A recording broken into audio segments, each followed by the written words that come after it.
We're talking about movies.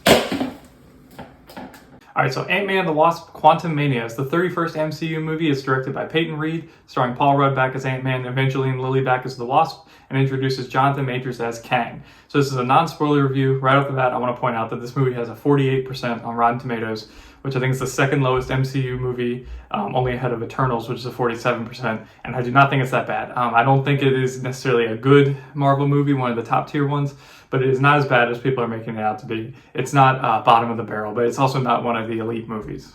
So I'll start with the strengths. Jonathan Majors as Kang is awesome in this movie. He's a great introduction. I know he's going to be kind of like the new Thanos of the new multiverse saga they're doing. And I think that they introduced him well. He's going to be a formidable foe to the Avengers, as they showed. And I think that the introduction to him was great. And everything surrounding him was great, with his story about how he's stuck down there and how he's just trying to get out. The only thing with that was it took a while to get to him. I think it was probably 45 minutes to an hour into the movie before you get to Kang himself. And it did kind of drag till you got to that point. I thought Paul Rudd was great back as Ant-Man as usual. And then the supporting cast was really good with Michael Douglas, who's great in like everything he's in, and then Michelle Pfeiffer. And the daughter that was new in the movie, I think Catherine Newton was her name. She was a good introduction. I don't love the kids aspect, what they're getting into, where like every hero now has like a kid who has superpowers. I think that's getting a little silly. I'm sure they'll do Young Avengers or something at some point.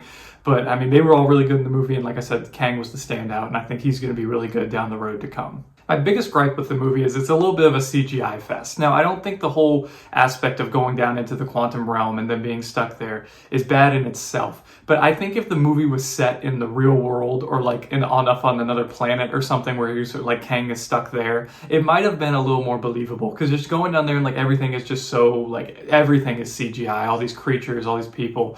And I don't think that's necessarily bad. Like obviously all these movies have a ton of CGI, but this was like CGI to the max. And then you get into MODOK, which I don't think look, MODOK is a silly character in the comics. He's a silly character in this. I can't really be mad at them for it. He's a giant floating head. Like, what do you want out of him?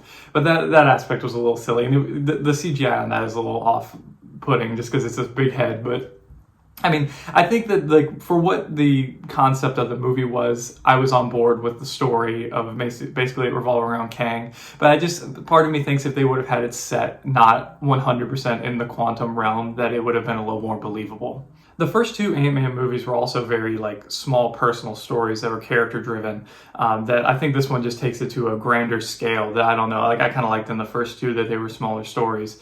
I don't think this is a bad movie at all, though. I don't think it's as strong as it could have been. Like I said, I love all the stuff with Kang and him being trapped down there. I think that in the long run, we may look back on this movie in a few years after we get like Kang Dynasty and Secret Wars and appreciate it in a different light. I think the post-credit scenes were very good also, so they're some of the better ones in recent memory.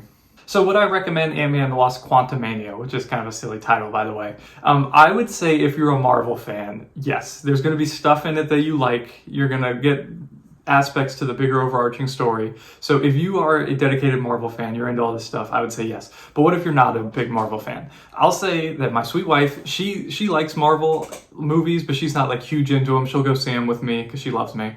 But and she'll enjoy them when we see them.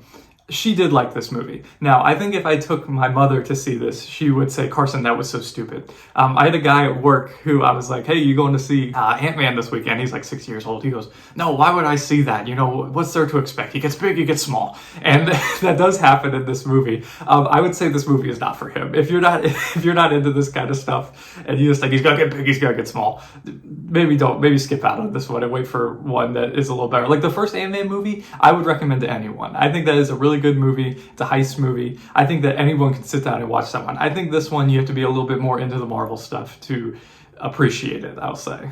If it helps for reference, compared to some of the more recent Marvel films, I thought it was better than Wakanda Forever. I thought it was better than Love and Thunder. I did not think it was as good as Multiverse of Madness, if that helps just with some of the more recent stuff that's been coming out of where I think it kind of lands in that area. I thought it was not as good as the first Ant-Man.